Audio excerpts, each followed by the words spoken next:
बच्चों अज असीं वर्गमूल बारे जानकारी लैनी है कि वर्गमूल की चीज़ है, क्योंकि बच्चों जो साडा अध्याय है 6 वर्ग अते वर्गमूल इसका नाम है। वर्ग असीं बच्चों कर चुके हैं। अज देखते हैं कि वर्गमूल जिहड़ी है ये की चीज़ है। बच्चों पहलां असीं जो वर्ग कीता सी उहनूं थोड़ा जिहा दोहराउने आ। जिस तरह बच्चों असीं ये वेखते हैं कि 4 नूं 4 नाल गुणा अगर करते हैं सानूं पता कि इसका 16 आंसर आ जाता।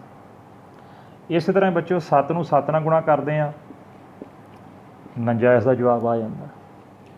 9 नूं 9 नाल गुणा करते हैं तो बच्चों 81 आ जाता है। 12 नूं 12 नाल गुणा करते हैं तो बच्चों 144 का जवाब आ जाता है। कि हर संख्या नूं 2 वार गुणा की तो जवाब लिख लिया। तो बच्चों जिहड़ा असीं उस संख्या नूं उस संख्या नाल गुणा कर रहे हैं असीं जानते हैं कि इसनूं वर्ग करना कहते हैं। जदों भी सानूं संख्या का वर्ग करने लई कहा जाता है तो वह भाव होंदा है कि असीं संख्या नूं 2 वार गुणा करनी है। और इसनूं असीं इंज दसदे हैं कि जिस तरह 4 की घात 2 तो इनू असीं बोलते हैं कि 4 का वर्ग कर रहे हैं। 4 की घात 2 इसका मतलब 4 गुणा 4 बराबर 16 आ गया। इत्थे की बनना सी 7 की घात 2 7 गुणा 7 बराबर 49 जवाब आ गया। इत्थे बच्चों 9 का वर्ग भाव कि 9 की घात 2 तो ये साढ़े कोल 9 गुणा 9 बराबर 81 आ गया। इस तरह बच्चों ये जो साढ़े कोल 12 है जदों असीं इहदा वर्ग किया तो 2 वार गुणा करके 144 आ गया। ये तो बच्चों हो गया साडा वर्ग। हुण बच्चों असीं बड़े ध्यान नाल ये गल समझिए कि वर्गमूल की शै है, की चीज़ है। तो देखो बच्चों जो इत्थे जवाब साडे कोल आए हुए हैं 16 49 81 144 ये सानू साफ दिखाई दे रहा है कि किसी संख्या नूं 2 वार गुणा किया तो ये जवाब आए। हुण बच्चों मैं इत्थों शुरू करदा हाँ कि मैं इत्थे 16 लिख लैना। असीं हुण गल करन लगे हाँ वर्गमूल की। थोड़ा जिहा इसनूं अलग कर दईए। इसे 49 नूं मैं इत्थे लिख लैना, इसे 81 नूं मैं इत्थे लिख लैना, इसे 144 नूं मैं इत्थे लिख लैना। हुण बच्चों वर्गमूल नूं समझिए तो इस गल नूं मैं इंज पुछदा वां कि मैनूं वो संख्या दसो जिस नूं 2 वार गुणा करन ते 16 आया होएगा। मैं इसे नूं इहदे बारे भी पुछ सकदा कि मैनूं वो संख्या दसो जिन्हों मैं 2 वार गुणा की और मेरे को 49 आ गया। मैनूं वो संख्या दसो जिन्हों मैं 2 वार गुणा की मेरे को 81 आ गया। इत्थे तो बच्चों असीं हुणे ये वाला सारा काम करके हटे हैं तो सानूं जवाब देना बड़ा आसान है कि जिस नूं पुछया जाए कि वो संख्या लभो जिन्हों 2 वार गुणा करांगे 16 आएगा, असीं बड़े आराम नाल कह देंगे कि कोई संख्या 4 है, क्योंकि सानूं पता 4 चों 16 हुंदा।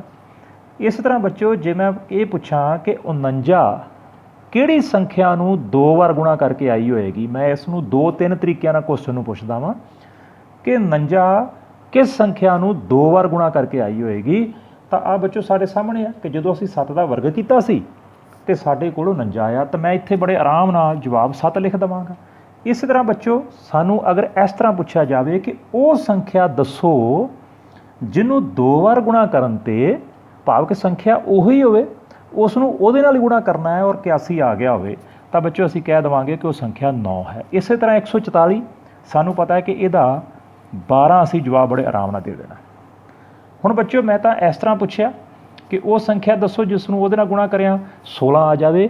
पर बच्चों इसे चीज़ नूं ही असीं वर्गमूल कहने आ। इसे चीज़ नूं असीं इंज पुछांगे कि 16 का वर्गमूल दसो। जदों बच्चों सानूं 16 का वर्गमूल पता करने लई कहा जाएगा असीं समझ जावांगे सानूं वो संख्या पूछी जा रही है जिन्हों 2 वार गुणा करके 16 आया है। तो बच्चों जिस तरह ये वर्ग की असीं एक निशानी रखी सी कि घात 2 ये वर्ग की निशानी है कि जो छोटी जी उत्ते आ इस तरह घात पा दिंदे आ तो यदा मतलब है असीं वर्ग करन जा रहे हैं संख्या का। हुण बच्चों नवीं चीज़ जो साडे सामने वर्गमूल है इसका निशान भी नवां ही है। देखो मैं किस तरह निशानी पावांगा। देखो बच्चों इस तरह करके आ जो निशानी है ये बच्चों वर्गमूल की निशानी है। ये देखो तकसीम के निशान नाल भाग के निशान नाल ये मिलती जुलती है। तुहाडी प्रैक्टिस हो जाएगी। देखो बच्चों छोटी जी इस तरह पर लकीर खिंचनी है इस तरह करके इंज ये वर्गमूल की निशानी बन गई। फिर दोबारा मैं प्रैक्टिस करदा इस तरह करके इस तरह ये वर्गमूल की निशानी बन गई।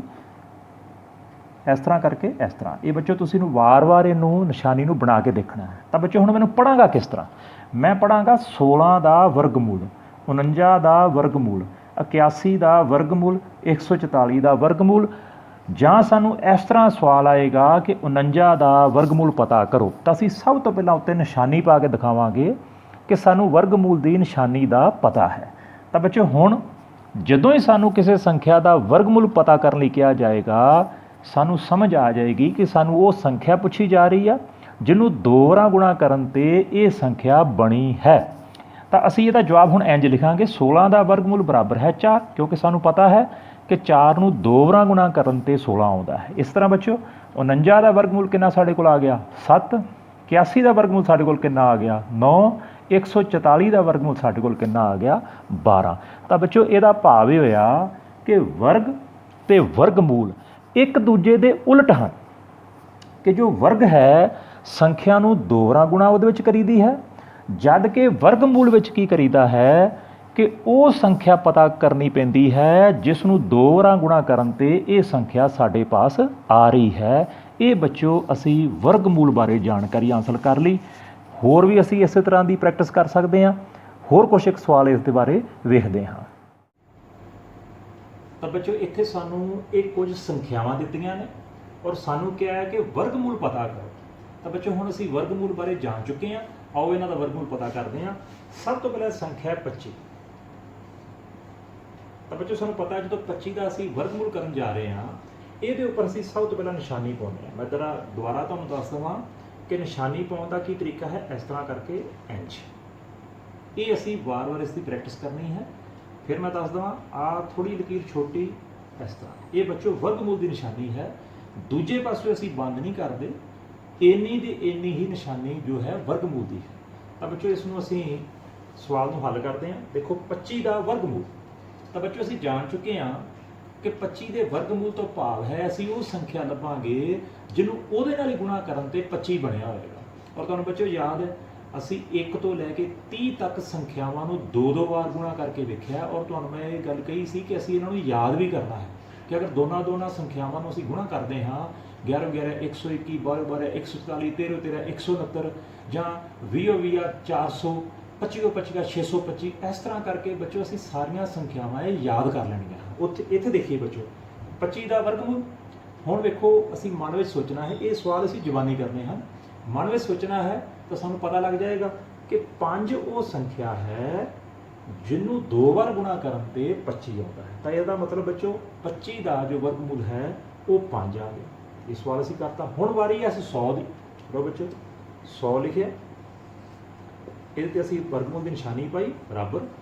ਲਓ ਜੀ ਸੋਚ ਗਏ ਜਰਾ ਕਿਹੜੀ ਸੰਖਿਆ ਹੈ ਜਿਹਨੂੰ 2 ਵਾਰ ਗੁਣਾ ਕਰਨ 'ਤੇ 100 ਆਉਂਦਾ? ਔਰ ਬੱਚੋ ਬਿਲਕੁਲ ਸਹੀ ਆ, 10 ਦਾ ਜਾਂ 100। ਤਾਂ ਇੱਥੇ 5 ਜੋ ਹੈ 25 ਦਾ ਜਵਾਬ ਆਇਆ ਸੀ, 10 ਜੋ ਹੈ 100 ਦੇ ਵਰਗਮੂਲ ਦਾ ਜਵਾਬ ਆ ਗਿਆ। ਹੁਣ ਬੱਚੋ ਵਾਰੀ ਹੈ 256 ਦੀ। ਲਓ ਜੀ 256 ਦਾ ਅਸੀਂ ਵਰਗਮੂਲ ਕਰਦੇ ਹਾਂ।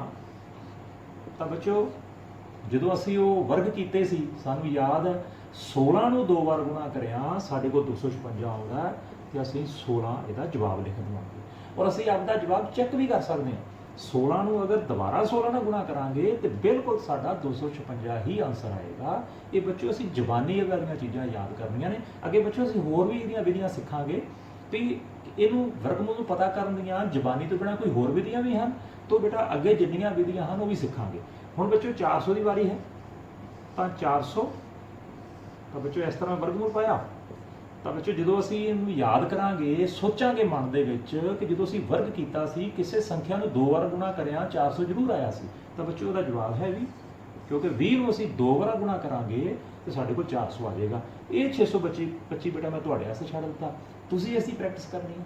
ਤਾਂ ਬੱਚੋ ਇਹ ਅਸੀਂ ਇੱਕ ਸਭ ਤੋਂ ਸਰਲ ਵਿਧੀ ਜ਼ੁਬਾਨੀ ਵਿਧੀ ਵਰਗਮੂਲ ਪਤਾ ਕਰਨ ਦੀ ਅਸੀਂ ਸਿੱਖ ਲਈ ਹੈ। ਇਸ ਦੇ ਹੋਰ ਕੁਝ ਇੱਕ ਸਵਾਲਾਂ ਦੀ ਤੁਸੀਂ ਬੱਚੋ ਪ੍ਰੈਕਟਿਸ ਕਰਨੀ ਹੈ। ਤੇ ਬੱਚੋ ਕੁਝ ਸਵਾਲ ਮੈਂ ਤੁਹਾਡੇ ਵਾਸਤੇ ਪ੍ਰੈਕਟਿਸ ਵਾਸਤੇ ਤੁਹਾਨੂੰ ਦੇ ਰਿਹਾ ਹਾਂ। 36 121 361 443 625। ਤਾਂ ਇਹਨਾਂ ਸਾਰੀਆਂ ਸੰਖਿਆਵਾਂ ਦਾ ਬੱਚੋ ਤੁਸੀਂ ਵਰਗਮੂਲ ਪਤਾ ਕਰਨਾ ਹੈ। ਅਸੀਂ ਹੁਣੇ ਸਿੱਖਿਆ ਹੈ ਕਿ ਵਰਗਮੂਲ ਤੋਂ ਭਾਵ ਕੀ ਹੈ ਕਿ ਕਿਹੜੀ ਸੰਖਿਆ ਨੂੰ 2 ਵਾਰ ਗੁਣਾ ਕਰਕੇ ਇਹ ਸਾਡੀਆਂ ਸੰਖਿਆਵਾਂ ਆਈਆਂ ਹਨ। ਇਹਨੂੰ ਵਰਗਮੂਲ ਕੱਢਣਾ ਕਹਿੰਦੇ ਹਾਂ। ਔਰ ਬੱਚਿਓ ਇਹ ਤੁਸੀਂ ਸਵਾਲ ਕਰਕੇ ਔਰ ਮੈਨੂੰ ਇਹ ਭੇਜਣੇ ਆ।